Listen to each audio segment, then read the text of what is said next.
Bueno, hoy tenemos que seguir viendo la dinastía de los Capetos y las acuñaciones reales francesas durante la dinastía de los Capetos.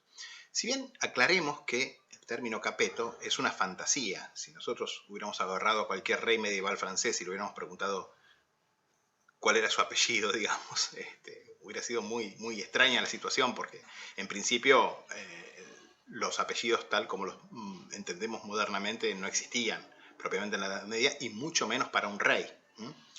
En verdad, si uno le hubiera explicado lo que es un apellido, un rey francés medieval, y le hubiera preguntado cuál era su apellido, hubiera dicho Francia, porque era la familia real francesa.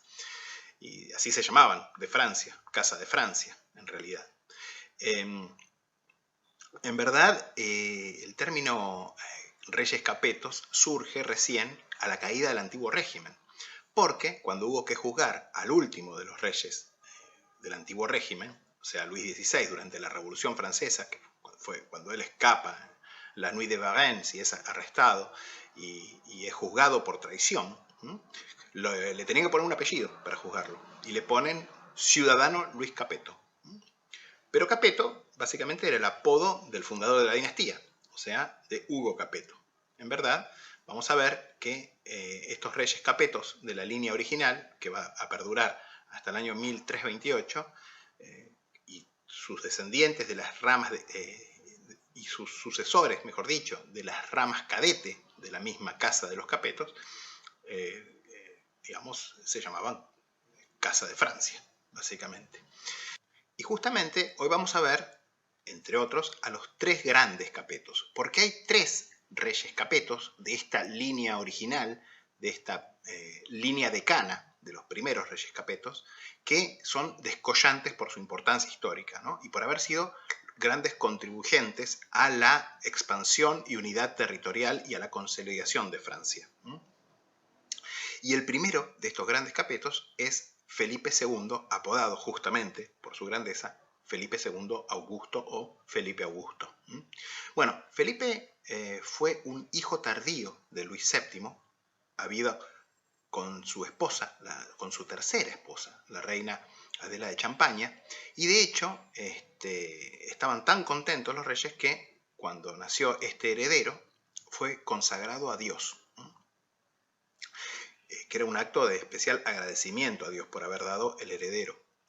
De hecho, la gente moría muy joven en la Edad Media y, en general, y por esa misma razón, los capetos tempranos solían asociar a sus herederos antes de su muerte. Esto fue así en el caso de Felipe, que fue asociado al trono en 1179 con solo 14 años. Y de hecho sucedió a su padre al año siguiente, a los 15 años. Bueno, 10 años después él se va a casar con su primera esposa, Isabel de Henao, y ese mismo año, 1190, va a partir a la Tercera Cruzada. Recuerden que Saladino acababa de conquistar Jerusalén y se organiza la Tercera Cruzada, donde van a intervenir Felipe Augusto, el rey de Francia, Ricardo Corazón de León, Ricardo I de Inglaterra y el emperador de Alemania, el Sacro Imperio Romano Germánico, Federico I Barbarroja. Bueno, Federico Barbarroja muere ahogado camino a Tierra Santa. Y la participación, de hecho, de Felipe II de Francia en la cruzada va a ser muy breve porque justamente al año siguiente, en junio de 1191, durante el asedio de San Juan de Acre, la gran ciudad fortificada en Tierra Santa, va a morir el conde de Flandes, que era una de las aspiraciones territoriales más importantes de Francia en esa época, y que además Felipe Augusto tenía un reclamo al trono de ese condado, del condado de Flandes, que por cierto era uno de los más ricos y prósperos de Europa. En esa época controlaban la mayor parte de las hilanderías de Europa. Así que va a volver rápidamente a Europa, Felipe, abandonando la cruzada, digamos, para hacer valer sus intereses al trono de Flandes. En realidad, en principio, va a conseguir varios territorios, varios condados menores que pertenecían al mismo acervo, pero va a ser electo un pariente de él, un pariente político, sobre todo del propio Felipe, que en principio se va a declarar vasallo. Sin embargo, con el tiempo, el conde de Flandes se va a aliar con los ingleses y va a motivar una guerra en la cual justamente Felipe Augusto va a someter a Flandes, de hecho va a derrotar al conde de Flandes y a sus aliados ingleses y a sus aliados del imperio, o sea, del Sacro Imperio Romano Germánico, al punto que va a capturar como prisioneros, como rehenes, al propio conde de Flandes, al conde de Boulogne, y luego va a venir, recordarán ustedes, la guerra directamente contra los ingleses, con las cuales ya claramente estaban mal las cosas, en la cual le va a arrebatar a Juan sin tierra, a Juan I de Inglaterra, muchos de los territorios importantes que los ingleses controlaban en territorio francés. Con lo cual hay un cambio impresionante en la distribución de los territorios de lo que sería Francia, digamos, que muchos de los territorios van a pasar a ser territorios reales franceses o apanazgos reales, arrebatados por Felipe Augusto a Juan sin tierra, a Juan I de Inglaterra. El casus belli se lo dio el hecho que Juan sin tierra se va a casar con la prometida de uno de sus nobles vasallos franceses, con lo cual este noble obviamente va a ir a quejarse ante el rey, que lo va a citar a Juan sin tierra para dar razones de este abuso, y cuando obviamente Juan sin tierra no se presenta a rendir cuentas de este atropello, va a ser declarado perjuro, va a ser declarado felón, y eso le va a dar la causa para invadir los territorios. Claramente estamos en la época en que la caballería feudal francesa, la élite noble guerrera montada y armada, tiene la supremacía total militar en Europa, ¿no? Y básicamente los franceses se imponen militarmente sin ninguna dificultad. Para esta época, claramente, el Reino de Francia es el estado militar más poderoso de Europa. Bueno, el otro hecho importante de esta época, y que también va a tener en el largo plazo, va a marcar la inclusión de muchos nuevos territorios al acervo real francés, va a ser la cruzada contra los albigenses o cátaros en el sur. Y esto va a marcar una nueva expansión también del territorio real francés. Con lo cual, si miran el mapa, van a ver que hay un cambio monstruoso, digamos, en la expansión de la autoridad real francesa en los territorios antes controlados por gobernantes semi-independientes, e incluso también fuera del propio territorio francés, porque además Flandes va a quedar sometido a vasallaje de Francia, etc. Bueno, el breve reinado del hijo de Felipe, Luis VIII, apodado el León, que por cierto era un tipo bravo también, va a la muerte de Juan sin tierra, de hecho va a invadir Inglaterra con 1500 caballeros y hombres armados franceses, y va a llegar a ser proclamado, brevemente incluso, como único rey Luis de Inglaterra por parte de la nobleza inglesa, si bien más tarde, bueno, obviamente la nobleza va a terminar apoyando a Enrique III, al hijo de Juan I, pero va a ser un reinado muy breve y realmente no tiene otros hechos notables más allá de la continuación de la cruzada contra los cátaros, por cierto. Así que bueno, pasamos directamente a las acuñaciones.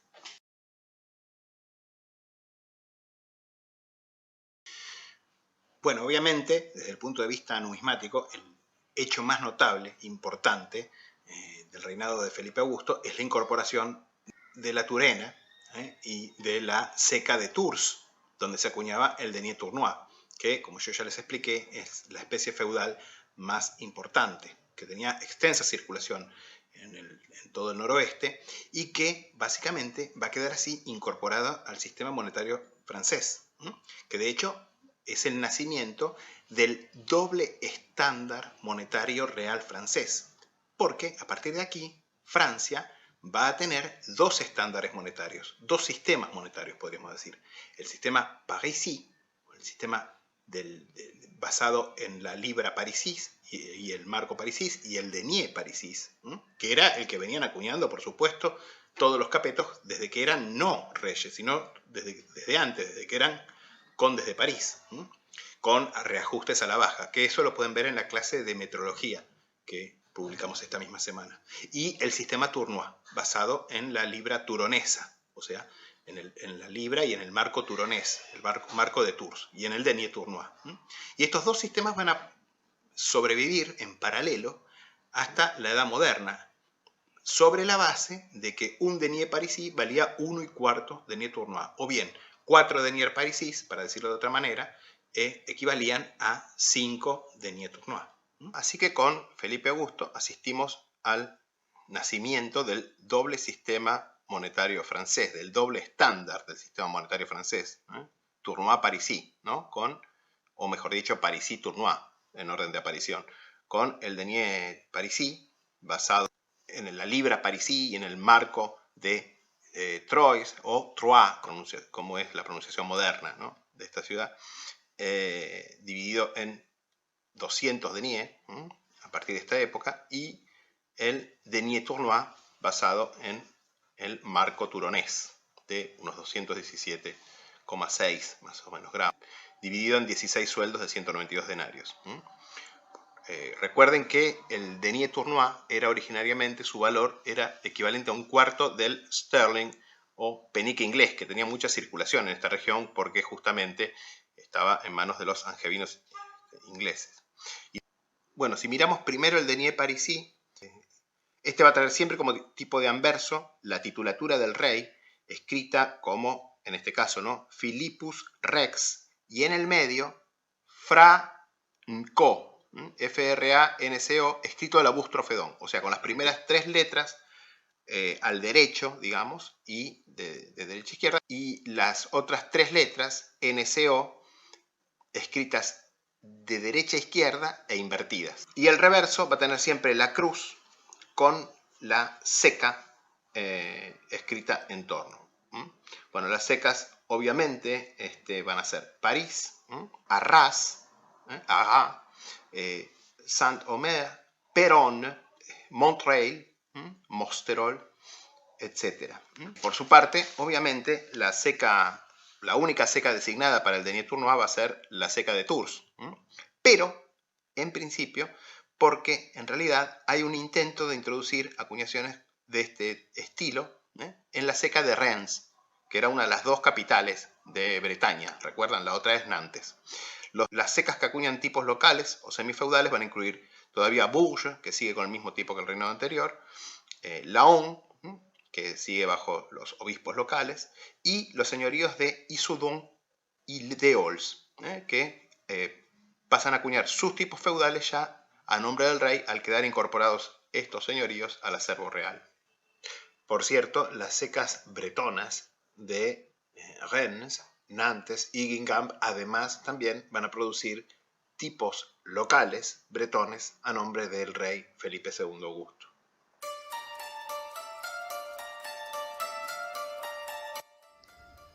Bueno, vamos a empezar a probar. Ahora estoy filmando con el celular de mi esposa. Vamos a empezar a mostrar algunos deniers reales franceses. Este en realidad corresponde al reinado de Luis VII, que es un rey que vimos en la clase anterior. Obviamente es un denier parisí. Y concretamente este es de la seca de París. Quiero explicarles que los deniers de esta época, sobre todo los deniers parisís, suelen estar muy gastados. Es lo normal, digamos. Y sobre todo suelen ser mucho más livianos o suelen haber perdido mucho peso con respecto a lo peso original que tuvieron, ¿no? Bueno, ven, como siempre, Ludovicus Rex Franco, con Franco escrito a la boustrofedon, digamos, en el centro, y en el reverso, obviamente, la cruz con alguna versión de Parisi Kiwis o Parisi Kiwitas sería, ¿no?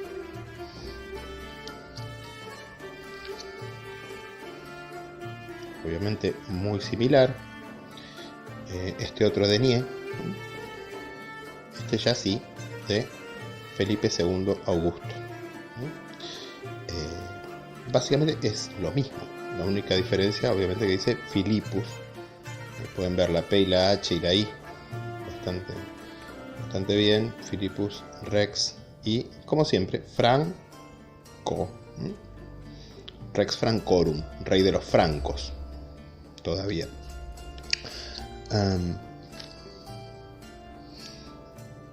Este otro, también de Felipe II, es, sin embargo, de la ceca de Arras.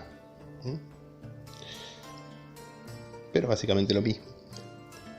Bueno, y acá tienen justamente el primer Denier Tournois real francés, que obviamente es el de Felipe Augusto, Felipe II.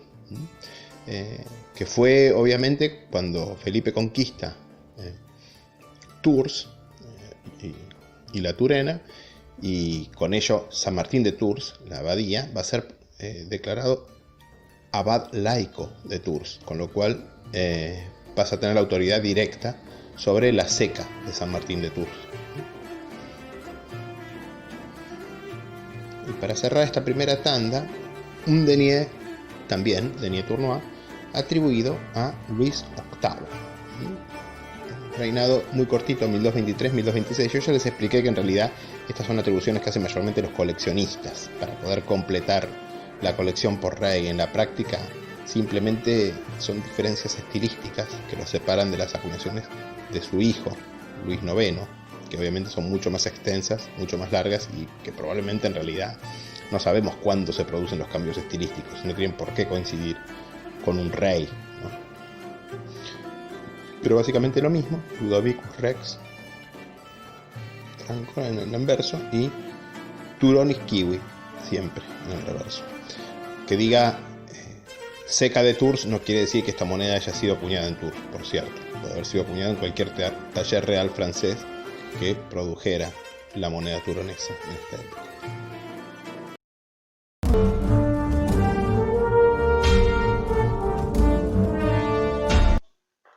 Bueno, llegamos así al año 1226 y al ascenso del que va a ser seguramente el más célebre de los tres grandes capetos, el segundo y el más célebre, que es San Luis IX de Francia, canonizado por intercesión de su nieto, Felipe el Hermoso, en 1297, como San Luis Rey. Bueno, el reinado de Luis IX va a ser decisivo en la consolidación, sobre todo, del reino de Francia. Luis IX va a dar fin a las guerras feudales, a las guerras entre los señores feudales, que vivían muchas veces en conflicto, el conde de tal con el marqués de tal o el barón de tal, ¿no? Y también va a limitar por primera vez las acuñaciones feudales. No se van a prohibir, no va a dar final a las acuñaciones feudales, pero sí se va a disponer que las monedas de cada señor feudal solamente van a poder circular dentro del dominio del señor feudal emisor, y no ya fuera, como venía pasando. También Luis va a sentar las bases de lo que va a ser el Parlamento francés, va a sentar las bases de lo que va a ser la Cour des Comptes, lo que podríamos más tarde definir como el Ministerio de Economía, y de la Universidad de la Sorbona. Todo esto que va a existir de forma embrionaria bajo Luis IX, más tarde va a ser consolidado bajo sobre todo su nieto, Felipe IV, Felipe el Hermoso. Luis era hijo de Luis VIII, que como vimos murió bastante joven, a los 39 años, con lo cual lo sucedió a los 12, y de su esposa, la reina Blanca de Castilla, ¿no? Que va a ejercer, por cierto, la regencia durante varios años, aún después del ascenso del trono de él, con solamente 12 años. También, bueno, data del reinado de San Luis la Sainte-Chapelle, que está justamente cerca de Notre Dame, de la Catedral de París, que fue construida por Luis en el año 1239 para albergar las reliquias de Cristo, la corona de espinas y parte de la cruz que le había adquirido a Balduino II de Constantinopla en el año 1239. Obviamente también Luis es famoso por ser el último gran rey cruzado. Va a protagonizar 2 cruzadas, la primera, la más larga, la de Egipto, entre 1248 y 1254, donde va a caer prisionero de los mamelucos y va a tener que ser rescatado al costo de 800.000 dinares de oro. Y luego la segunda y última, que va a ser la cruzada de Túnez, donde va a morir justamente el 25 de agosto de 1270. Hasta fecha muy reciente se creía que había muerto de peste. Pero el año pasado, estudios que se realizaron sobre sus reliquias, sobre sus restos, mostraron que había muerto en realidad probablemente de escorbuto y tal vez de un parásito, que es muy probable que también lo padeciera. De este modo podríamos decir que Luis IX, San Luis IX, es un rey que se encuentra bien a caballo entre la Edad Media y la Edad Moderna, porque va a ser el último gran rey cruzado, protagonista absoluto de la séptima y octava cruzada, y al mismo tiempo va a ser un rey centralizador, un adelanto de lo que después vamos a encontrar en los reyes y príncipes del Renacimiento, de comienzos de la Edad Moderna. Por otro lado, digamos que sus hermanos van a recibir enormes apanazgos o infantazgos. Por un lado, Alfonso de Poitiers va a ser el conde de Poitiers y conde de Tolosa, acompañando además a su hermano en ambas cruzadas y retornando enfermo de la última, de hecho, de la de Túnez, donde muere justamente Luis IX, y va a morir justamente muy poco después, en 1271. Mientras que su hermano más joven, pero más célebre, por cierto, Carlos I de Anjou, el formidable Carlos I de Anjou, va a ocupar en calidad de apanajista los condados de Anjou, Maine, Provenza y Foucalquier, como apanajos reales, ¿no? Pero eso no es nada. En 1266, incitado por el Papa, que estaba enemistado justamente con la dinastía Hohenstaufen, que todavía gobernaba en Sicilia, va a conquistar nada menos que el reino de Nápoles y Sicilia, lo cual incluía la mitad sur de Italia y toda Sicilia. Y aunque va a perder la isla, como vamos a ver después en la unidad 6, cuando veamos Italia, por una rebelión local que va a ser apoyada por los aragoneses, que van a terminar quedándose con la isla, sus descendientes van a gobernar en Nápoles hasta el siglo XV. Bueno, las reformas de Luis IX van a tener lugar a fines de su reinado, entre 1262 y 1266, llegando hasta 1270, que es la muerte del rey. En un primer momento se va a prohibir la acuñación de los tipos reales por parte de los talleres que no sean del rey. Al mismo tiempo se va a prohibir la circulación de la moneda feudal fuera de los límites de los dominios del señor emisor. Dos ordenanzas, además, entre 1262 y 1265, prohíben también la circulación del sterling inglés, que era el penique inglés, que va a quedar demonetizado en Francia a partir de 1266. En julio de ese año, 1266 justamente, se van a introducir las disposiciones más importantes. En primer lugar, se reajusta el estándar de peso y fino de los deniers parisis y tournois. La disposición que podemos leer en las ordonnances manda a acuñar, en primer lugar, parisis de 4 deniers de loi argent le roi, de 23 grains de pois, offert de 200 pièces de taille au marque, ayant course pour un denier et un quart de denier.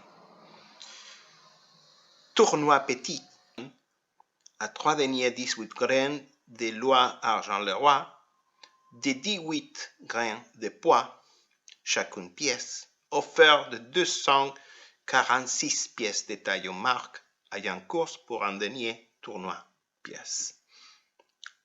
En estas monedas no se notan cambios importantes respecto de las acuñadas por su padre, Luis VIII, durante su breve reinado. Las diferencias estilísticas que señalan los catálogos para coleccionistas simplemente apuntan a crear variedades diferentes para cada rey. Así pueden llenarse los agujeros de la colección por monarca. Pero los cambios estilísticos se explican mejor por el mero paso del tiempo y no por el cambio de ocupante del trono, ¿no? La ceca designada es siempre Tours, pero esto no quiere decir que las monedas fueran acuñadas todas en la ceca de San Martín de Tours, sino que deben haber sido en realidad acuñadas en gran cantidad de cecas. La indicación de Tours simplemente señala que la especie pertenece al sistema monetario turonés. Noten, sin embargo, que además, bajo la forma del denier tournois o sus derivados, se acuñan la mayoría de las especies feudales en lo que son los nuevos apanajos de la Casa de Francia, bajo los hermanos del rey, o sea, las posesiones de Alfonso de Poitiers y Carlos de Anjou en Francia. Pero ese mismo año, el 3 de noviembre, se va a introducir, por un lado, una moneda de plata más pesada, gros tournois, por valor de un sou, un sueldo, 12 deniers tournois, con un peso de 3 deniers, 6 granos, es decir, a razón, o a la talla de 58 piezas por marco, de plata fina, argent Leroy, o sea, 4,22 teórico, de plata 958,333 milésimas. El gros tournoi va a ser en adelante la base de cómputo de la moneda real, ya que es la única pieza de plata acuñada al pezzo y no al marco, y en plata fina. El gros tournoi de San Luis se va a constituir así en el llamado pie monetario o base de cálculo, a partir del cual se va a calcular en adelante la devaluación de cada nueva especie que se introduzca. En segundo lugar, el écu, escudo, o denier d'or à l'écu, de un peso que probablemente sea 68 3/4 piezas por marco, unos 4,04 gramos, y fino, probablemente, en teoría, de oro puro, 24 quilates, por valor de 10 sueldos tournoi. Esta moneda, que es la primera moneda de los capetos en oro, no vio amplia circulación y en verdad es rarísima, ya que se conocen solamente en la actualidad 8 ejemplares. El que están viendo acá es el ejemplar de la Biblioteca Nacional de Francia, donado por el gran coleccionista e industrial lyonés Claudius Cotte en el año 1960. La única moneda local del reinado, a nombre del rey, el denier de Nîmes, acuñado a partir de la incorporación de esa ciudad sureña al dominio real en 1229, es muy rara. Y esto es una muestra de la exitosa asimilación de las especies locales a la moneda real francesa, en especial a la moneda turonesa. Respecto de las acuñaciones de su hijo Felipe III el Atrevido, entre 1270 y 1285, aunque antiguamente se le asignaba una moneda de oro, esta más tarde fue reasignada por los numismáticos al reinado del hijo de este, Felipe IV, el Hermoso. Así que a Felipe III solamente se le atribuyen plata y vellón. El gros tournoi, denier Liobol Parisis y denier Liobol tournoi. En realidad, a Felipe III se atribuyen las monedas que tienen el nombre del rey, Philippus, escrito con una sola P. Escrito con PH y una sola P. Mientras que las monedas que tienen la PH y doble P se atribuyen a su hijo Felipe IV. Pero, en realidad, nuevamente, las distinciones estilísticas de este tipo no tienden a ser tanto atribuibles a un reinado preciso, sino más bien a un periodo. La única moneda local a nombre de Felipe III es el denier toulousain, que se le atribuye justamente por tener una sola P. Se le atribuye a este rey por tener una sola P. Y que además debe estar acuñado poco después de 1271, es decir, la fecha de la muerte de Alfonso de Poitiers, en el cual el apanazgo del condado de Toulouse va a volver al acervo real francés. Bueno, estoy contento porque Lau, mi esposa, logró revivir la camarita de su mamá, así que voy a poder seguir filmando las monedas con esta cámara, que la verdad es... Me amigué mucho con esta cámara. Soy muy malo para manejar las cosas tecnológicas y esta camarita digital la entendí bien y la verdad que creo que filma muy bien y saca buenas fotos también.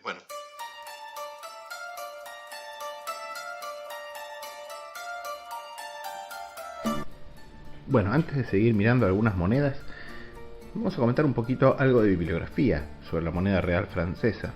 Bueno, yo, además del catálogo de Peirot, que no lo tengo a mano acá, el por ahí más práctico de todos, el que más uso, es el de Ciani, que es una reimpresión del catálogo de 1926 de este autor, que a su vez es una simplificación, podríamos decir, del catálogo de Hoffmann.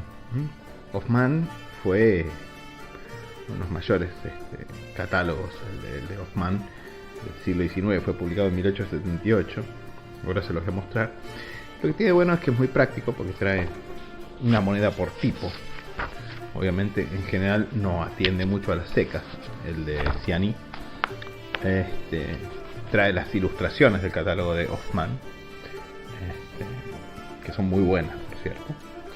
Y trae, bueno, los precios en francos de 1926.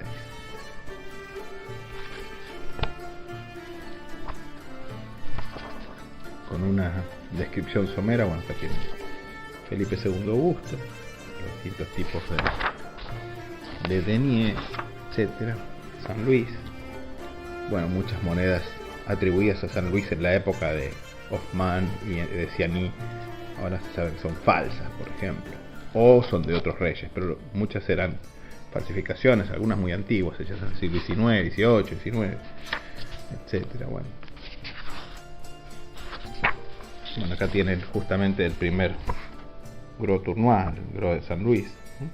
Las monedas siempre tienen en el anverso una doble leyenda concéntrica. En la primera línea interna podríamos decir Ludovicus Rex, o el nombre del rey, Philippus Rex, según quien sea el rey, y en torno una leyenda religiosa, que se va a aparecer en prácticamente todas las monedas, con modificaciones, con variantes. Va a aparecer en todas las monedas de plata francesas y más tarde en las monedas de oro, ¿no? Benedictum sit nomen Domini nostri Dei Jesu Christi, abreviado, ¿no? Bendito sea el nombre de nuestro Señor Dios Jesucristo. Y en el reverso siempre la moneda turonesa va a traer la leyenda Turoni Sibi, si bien obviamente independientemente, digamos, de la ceca que efectivamente haya acuñado la moneda. Bueno, y acá tienen esta cosa gigantesca que es el catálogo de Hoffmann, el catálogo que era el catálogo canónico francés del siglo XIX. Es un catálogo monumental. Lo más lindo de este catálogo, esta es una edición original, esta edición original de 1878. Lo más lindo de este catálogo, lejos, son las reproducciones a pluma, los diseños, los dibujos en línea o pluma de las monedas, que aparecen al final, en las láminas al final, lo cual lo hace poco práctico, porque el catálogo de Ciani los tiene obviamente insertados. Pero miren lo que es esto, miren lo que es la calidad de la reproducción de los grabados, es exquisita. Es un trabajo de impresión a partir de matrices en acero hechas por un escultor. Miren lo que es un trabajo del siglo XIX. Ya no, es imposible hacer una cosa así. Es muy hermoso este libro. Este libro lo compré cuando se subastó la biblioteca del Dr. Puigari, que fue un gran coleccionista de monedas francesas, entre otras cosas, con quien trabe amistad en su último año de vida, por cierto. Bueno, vamos a mirar rápidamente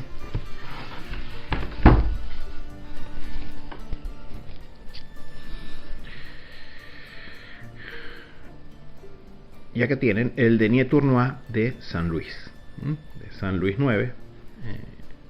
Obviamente, bueno, en el anverso tienen Ludovicus Rex con la cruz, en el reverso el Châtel Tournois, el castillo turonés como se lo llama, o la representación esquemática del templo con Turonis Kiwis.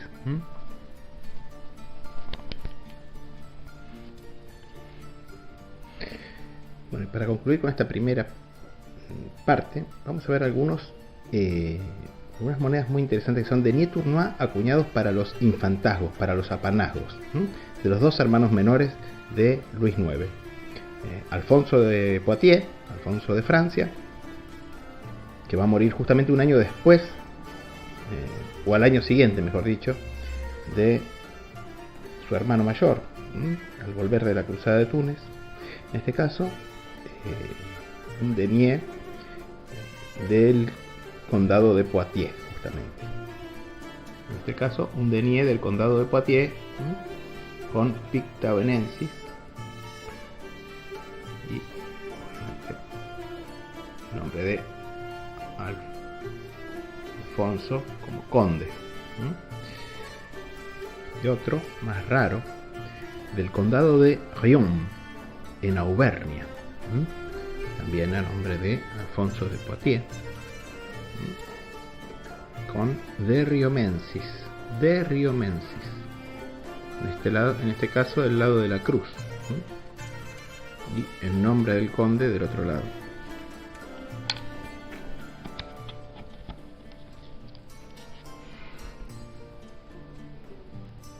Finalmente, para concluir con Alfonso de Poitiers, otro denier, en este caso del Marquesado de Provenza, acuñado en su capital, Pont de Sorgue. Pont de Sorgue, que a la muerte de Alfonso va a ser cedido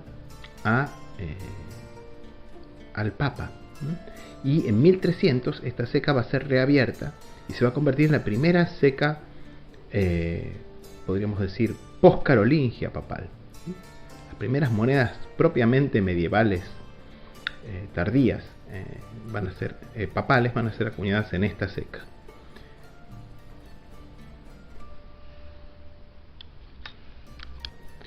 Y finalmente, para concluir, una moneda de Carlos I de Anjou del Condado de Provenza. Vimos una moneda del Marquesado de Provenza como apanazgo de Francia, acuñada a nombre de su hermano más grande, Alfonso de Poitiers, y esta es una moneda del Condado de Provenza, acuñado a nombre del hermano menor, Carlos I de Anjou, nada menos que Carlos de Anjou, que ya les dije que es uno de los principales personajes, uno de los principales guerreros de la Edad Media, ¿no? Con Provincialis, ¿no? O sea, básicamente el nombre del condado. Y el nombre de Carlos, esta vez del lado usual, que sería el anverso con la cruz, ¿no? Del otro lado. En realidad, más que el nombre, la inicial, la K. K. Gómez.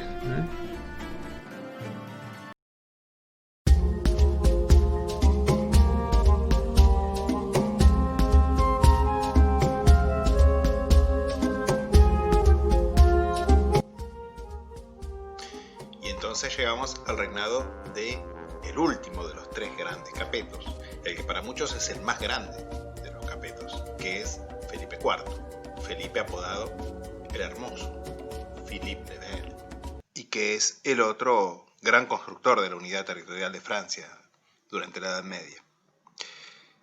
Felipe sucedió al trono a los 17 años, se casó con Juana, la heredera del riquísimo condado de Champaña, y además reina titular de Navarra, por lo que Felipe IV va a ser rey consorte de Navarra y conde consorte de Champaña, y también sus sucesores directos. Más tarde vamos a ver que Champaña va a quedar incorporada al acervo real francés por una transacción, digamos, pero con la extinción de los capetos originales se va a perder la corona de Navarra. El rey y sus huestes estuvieron muy activos, por cierto. La ocupación de la Guyena, la última región en manos de los ingleses, entre 1294 y 1297, y varias campañas contra el conde de Flandes y sus aliados ingleses. Aunque finalmente Felipe logró su objetivo y Flandes va a ser un condado vasallo de Francia hasta 1369, el enorme ejército movilizado por el rey, de unos 70.000 combatientes, entre caballeros, nobles armados, caballería, sargento, alabarderos, ballesteros e infantes, va a tener que luchar largas campañas, que incluyen una terrible derrota en la batalla de Courtrai en 1302. Movilizar lo que sin duda fue el mayor ejército de su época debió tener costos enormes, y esto va a ser el motivo por el cual durante su reinado Felipe IV va a introducir muchas novedades monetarias, porque básicamente va a utilizar la moneda en buena medida para financiar todas estas campañas y va a generar lo que va a ser un periodo de grandes alteraciones monetarias.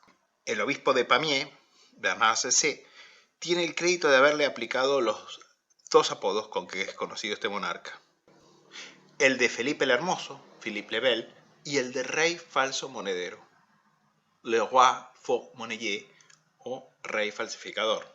Dice justamente el obispo Bernard de este rey: Notre roi rassemble les ducs, les plus beaux des oiseaux, et qui ne vaut rien.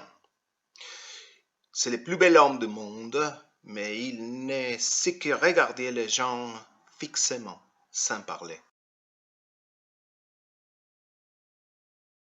A partir del reinado de Felipe IV, los manuscritos relativos a temas monetarios, que son rarísimos, prácticamente inexistentes antes del reinado de Luis IX y muy raros para el reinado de Luis IX, se van a volver mucho más abundantes, obviamente como reflejo de los grandes cambios y reformas monetarias que van a introducirse durante este reinado.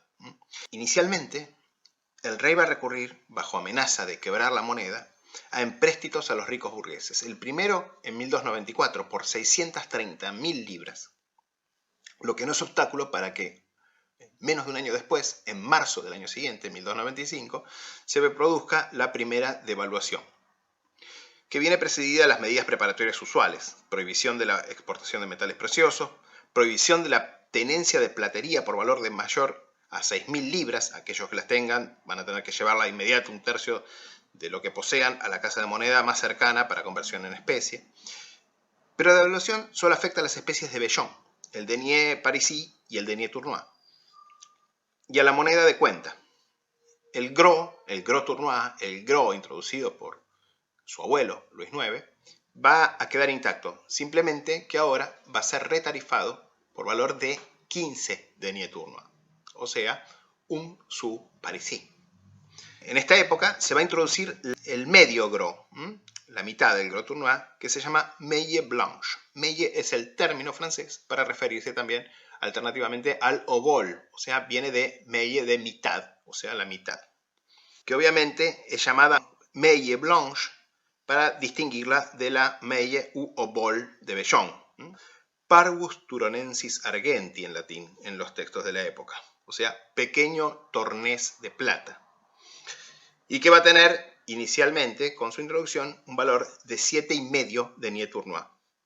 Las nuevas especies inflacionarias incluyen el double royal parisí y el double royal tournois, duplex regalis parisiensis y duplex regalis toronensis, por valor obviamente de 2 deniers parisí y 2 deniers tournois respectivamente, acuñados entre 1295 y 1303. Esta primera devaluación alcanza entonces a un 25%. Sin embargo, no va a ser más que el comienzo. Siguen otras dos devaluaciones menores en 1298 y 1299, y luego del desastre de Courtrai en 1302, con la necesidad del rey de levantar una nueva gran hueste para reemplazar las pérdidas, las devaluaciones se aceleran. En 1303 se va a obligar a los burgueses a llevar toda su platería a la casa de moneda, donde le va a ser expropiada a un precio sin precedentes: 4 libras 15 sueldos por marco de plata fina, pero que se le va a pagar en especies de vellón tremendamente devaluadas. El gros tournois de plata va a valer ahora 2 sueldos y 2 denarios, y encima viene acuñado en plata de solo 9 denarios de fino, 718 milésimas. En esta época se agrega además la maille tierce, que es el tercio de gros. Paralelamente se multiplican las especies de oro. Primero se acuña el Royal d'Or, con el peso del florín florentino, introducido en 1290.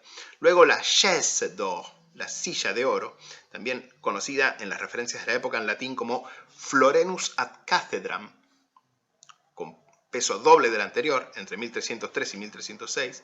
La masse d'or, o algo así como cetro de oro, algo más liviana y de oro menos fino, probablemente 22 y luego 21 quilates.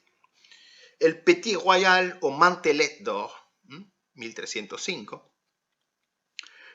Y finalmente el Agnel d'Or o Cordero de Oro, por tener la imagen del Agnus Dei o Cordero de Dios, que con un peso de 4,2, 58 piezas por marco, va a ser introducido en enero de 1311 y va a ser la última moneda de oro introducida en este reinado. Toda esta inflación que se va a generar durante el reinado de Felipe va a motivar una y otra vez el repudio del clero, los burgueses y la nobleza, y el pedido de retornar a la bonne monnaie de Notre Seigneur Saint Louis. A partir de 1304, el rey va a tomar medidas finalmente para restaurar la credibilidad de la moneda. Para entonces, la devaluación ya alcanzó la increíble tasa, para una economía medieval poco monetarizada, del 330% de devaluación. Los nuevos gros tournois, que vuelven a acuñarse en el estándar de Luis IX, valen ahora 3 sueldos 3 denarios y 3 octavos. En 1306 se dispone por ley el retorno a la buena moneda y la devaluación de las especies espurias. La maniobra se completa en 1311 con una nueva serie, la llamada del denier bourgeois, con dobles y medios denier bourgeois. Pero el mal está hecho, y con toda su grandeza Felipe IV, gran centralizador del poder real, gran organizador político de Francia, porque va a crear el Parlamento, va a completar la consolidación de la Cour des Comptes, va a dar sanción oficial a la creación de la Sorbona, la primera universidad de Francia, va a crear el Consejo Real. A pesar de todo, Felipe va a ser en cambio recordado por las generaciones futuras por el apodo que el mismo obispo Bernard de Pamiers le dio de Roi Faux Monnayeur, al punto que en la Divina Comedia de Dante, el rey aparece en el infierno con los falsificadores y es referido como Male di Francia.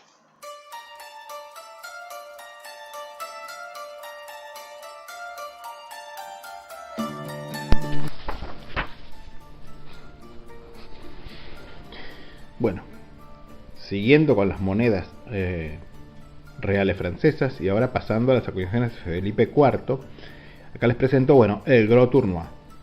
El Gros Tournois, ya les expliqué, doble leyenda concéntrica, la interna con el nombre del rey, la titulatura del rey, la externa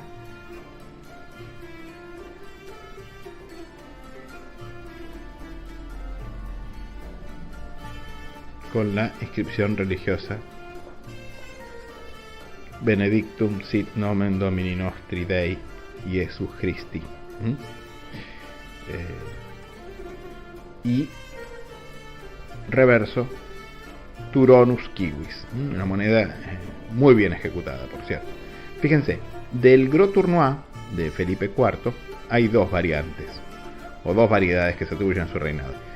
Una la denominada al O rond, con la O redonda, que es esta. ¿Ven la O de Turonus? Bueno, esa O es redondita, es un circulito. Bueno, estas monedas se calcula que fueron acuñadas entre 1280 más o menos y 1290.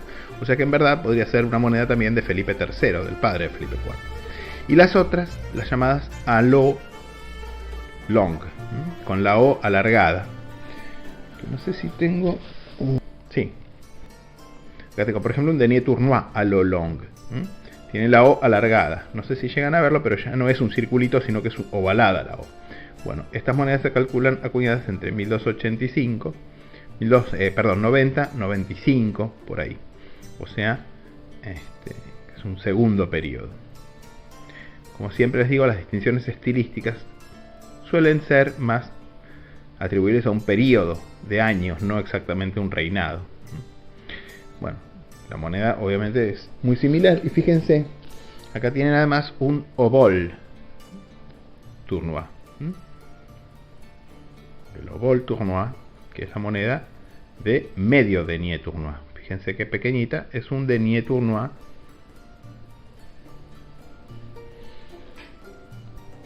Es un denier tournois en miniatura. Pasando a las especies inflacionarias de Felipe IV, tienen el doble parisis y el doble tournois. En este caso el doble parisis.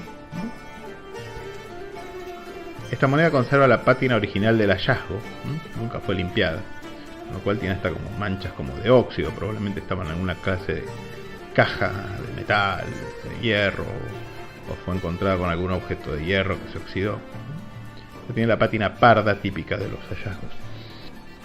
En segundo lugar, el double tournois, el doble denier tournois, que son especies que no existían antes, que van a ser introducidas durante el reinado de Felipe IV.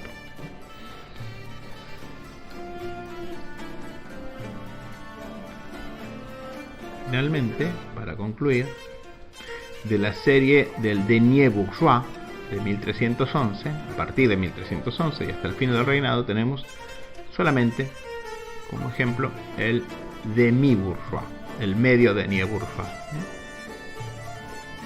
con la leyenda novus, o sea, nuevo, moneda nueva, nuevo sistema, de nueva denominación, con una lis arriba. En reverso, como todas las monedas de esta serie, una cruz larga, en este caso una cruz sencilla, pero siempre con el asta larga.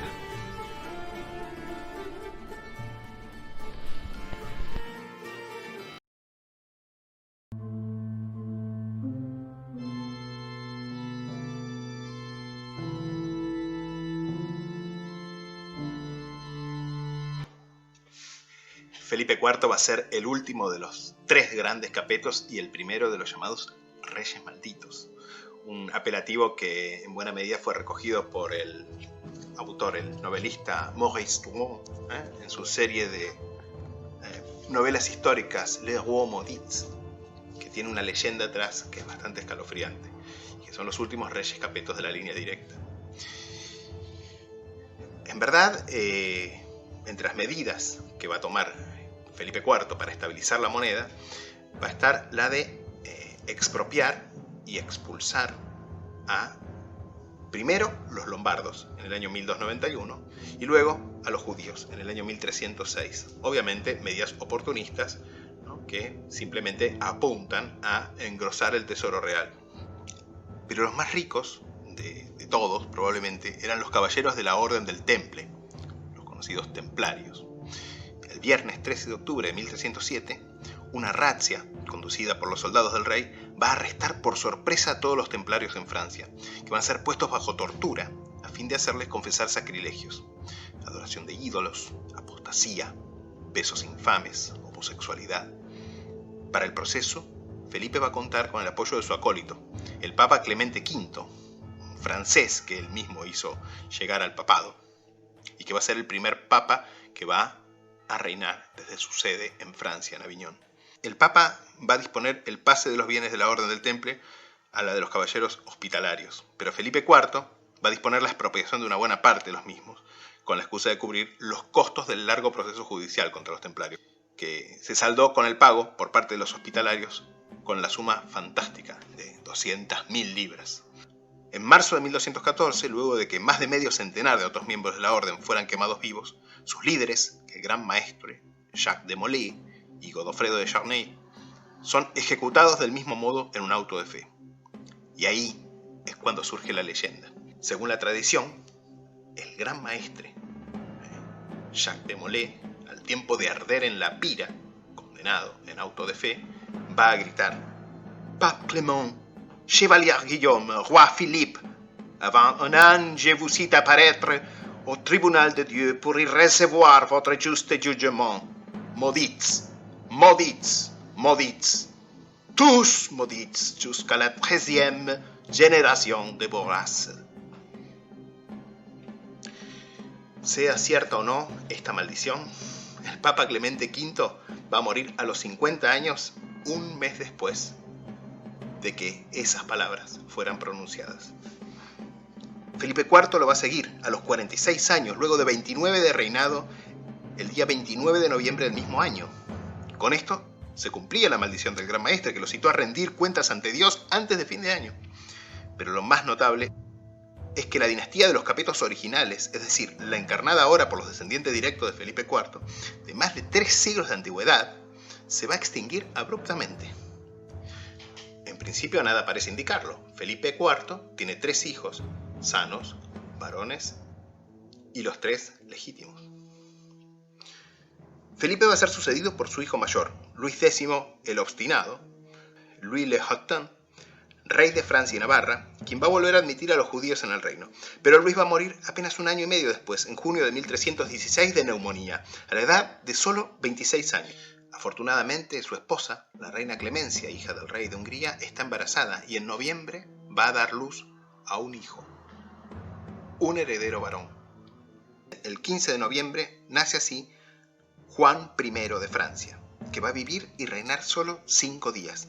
La tumba de este pequeño rey maldito, que lo muestra como un bebé recién nacido en armadura, causa escalofríos. Juan es el 13º rey de la línea de los capetos originales, y por lo tanto es la 13ª generación de reyes de la estirpe de Felipe IV. Esto marcaría en principio el cumplimiento de la profecía. Sin embargo, aún quedan 2 miembros de la estirpe, hijos de Felipe IV y por ende de la generación anterior, y por ende también malditos. Felipe V, apodado por su estatura el Largo, va a reinar entre 1316 y 1322, y aunque tuvo 4 hijas, va a morir sin dejar herederos varones. Su hermano Carlos IV, apodado el Hermoso, lo sucede en enero de 1322, reinando apenas 5 años. Durante su breve reinado, se produce, sin embargo, un hecho de importancia numismática: la supresión de las últimas secas feudales que todavía quedaban en el reino de Francia. Va a morir en 1328, dejando solo 2 hijas y ningún heredero. Con él se extingue así la línea de los Capetos originales, luego de 340 años reinando en el reino de Francia.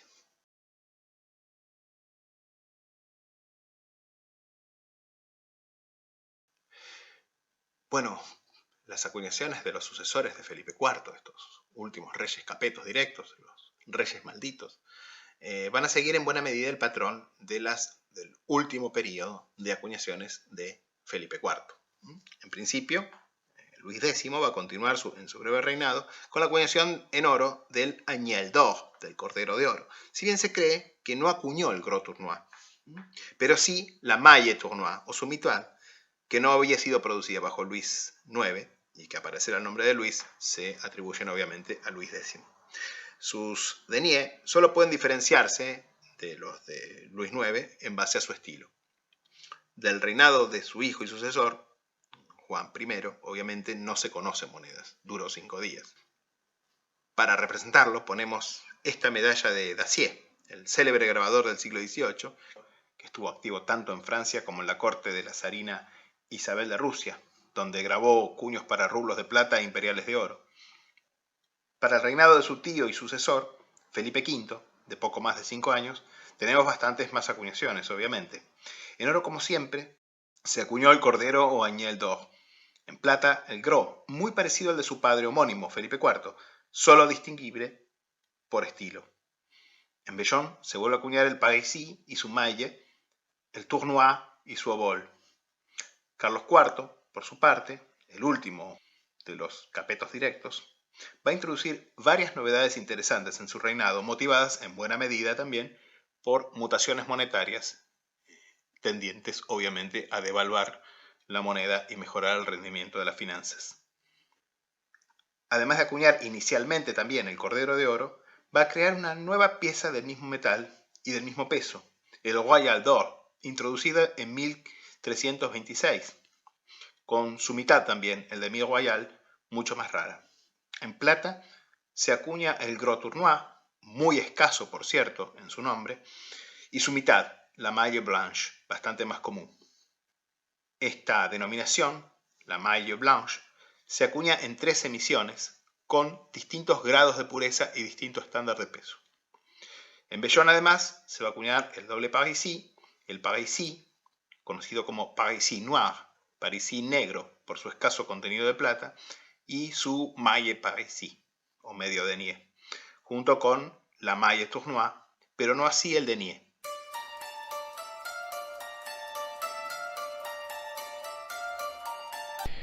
Bueno, las monedas de los últimos reyes capetos no son especialmente comunes, por cierto, porque son todos reinados que, como vimos, terminaron muy abruptamente, terminaron rápido. Las únicas que más o menos se suelen ver son las monedas de Carlos IV, Carlos el Hermoso, Carlos el Bello, Charles le Bel. Bueno, acá tienen una moneda muy interesante.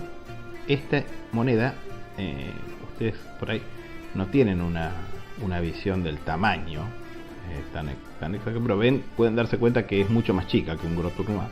Esta moneda es la Maille Blanche, la malla blanca, podríamos decir, la media blanca, o sea, el medio Gros Tournois.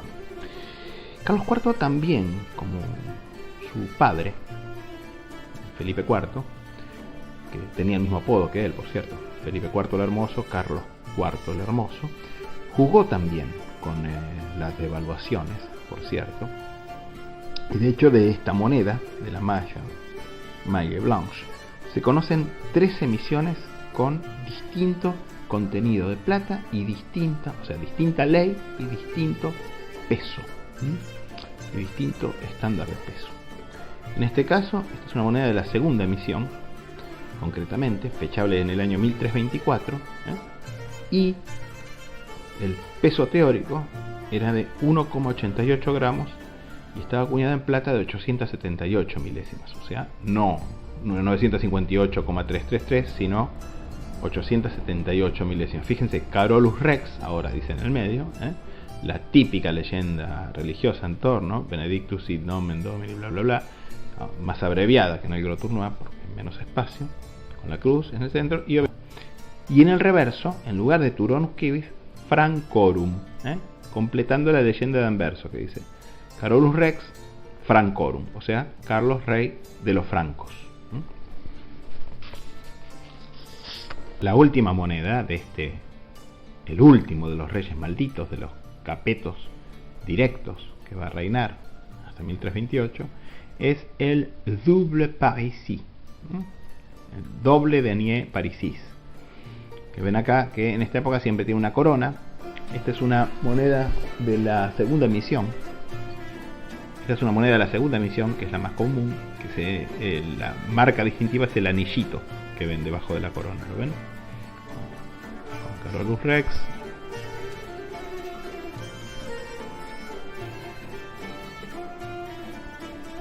Y en el reverso, como tipo, la Croix Fleur de Lys, la cruz flor de lisada o cruz floreada, como también se le dice, pero más concretamente en este diseño es la cruz flor de lisada, ¿sí?